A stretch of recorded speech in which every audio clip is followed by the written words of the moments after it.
tentang sholat berjamaah di kendaraan. Ini bagi semua peserta silatnas. Semangat kita untuk menjaga sholat di awal waktu sangat bagus. Tetapi jangan keliru, jangan asal masuk waktu sholat di atas kendaraan. Baik di mobil, di pesawat, di kereta, di bis, itu tidak benar. Ya, tidak benar. Kenapa? Para ulama sudah menyampaikan ini. Madhab fiqhi dan para ulama-ulama kita mengatakan bahwa sholat wajib itu Nabi SAW tidak kerjakan di atas kendaraan. Tidak di atas kendaraan. Selalu turun dari kendaraan.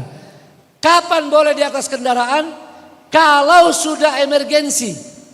Kapan dia emergensi? Adalah ketika kita di atas kendaraan, ya. Kalau kita tidak sholat, waktunya keluar. Ya. Pertama di pesawat, yang kedua di kapal laut tentunya, ya. Di pesawat kan nggak bisa mampir dulu pilot, ya, selalu nggak bisa. Juga begitu pesawat, kapal cari laut, mampir nggak bisa, ya. Tentu.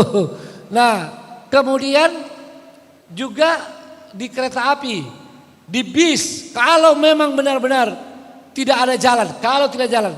Tapi saya punya pengalaman, saya pernah menghentikan bis, sopir bis, walaupun dia marah-marah, ya, dia tidak mau berhenti. Saya bilang ini mau keluar waktu subuh. Dia bilang nanti di terminal, tidak bisa.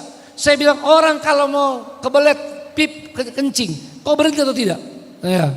Dia bilang berhenti. Kalau begitu ini juga lebih penting ini sholat ini, saya bilang. Jadi itu contoh. Jadi jangan memudah-mudahkan ini, ya. Kenapa? Karena sholat di kendaraan itu rawan satu kiblat. Kiblat ini diantara syarat sahnya sholat kita, ya. Jadi nggak boleh. Ya, kalau sholat sunat ada contoh dari Nabi. Yang kedua berdiri, rukun daripada sholat. Ya, kecuali kalau darurat. Kalau masih bisa berdiri, berdiri. Makanya jangan sembarang kita di kendaraan. Nah, saya kira ini saya ingin sampaikan. Kenapa saya buru-buru sampaikan? Karena tadi subuh saya satu pesawat dengan orang yang sebetulnya dia santai-santai. Dia naik di pesawat, lalu dia sholat subuh di pesawat. Ya, jadi saya apapun ini kewajiban. Kalau saya tidak sampaikan pada orang itu, saya berdosa. Jadi saya sampaikan. Saya bilang terima kasih Bapak, suami istri lagi. Ya, istrinya pramugari. Ya, saya bilang masya Allah bagus. Ya, saya awali dulu dengan pujian.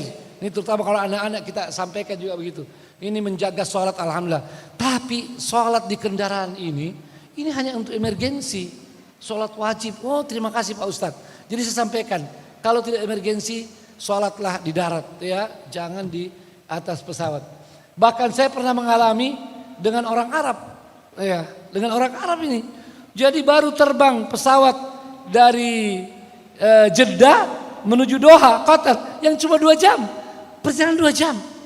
Begitu terbang masuk duhur, dia langsung sholat duhur. Saya bilang ini orang Arab dari mana ini? Ya, dalam hati saya. Emang gak pernah dengar pengajian sama Syekh, ya. Langsung setelah dia selesai sholat, saya bilang, ini tadi sholat apa kalian?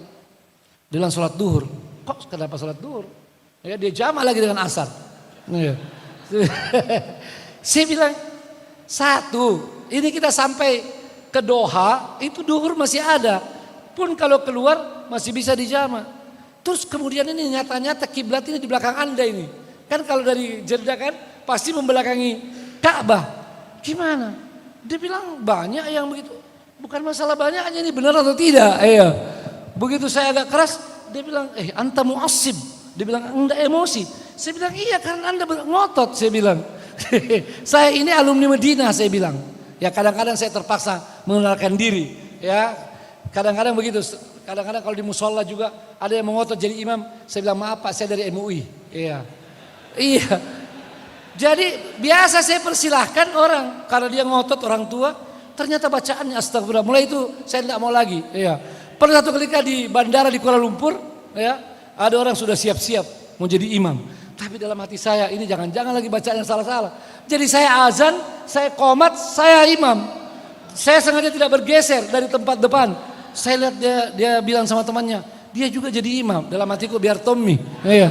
Daripada nanti kalau salah-salah. Setelah itu saya bilang saya dari MUI, Majelis Ulama Indonesia. Ini ya terpaksa ya kita sampaikan karena untuk meyakinkan.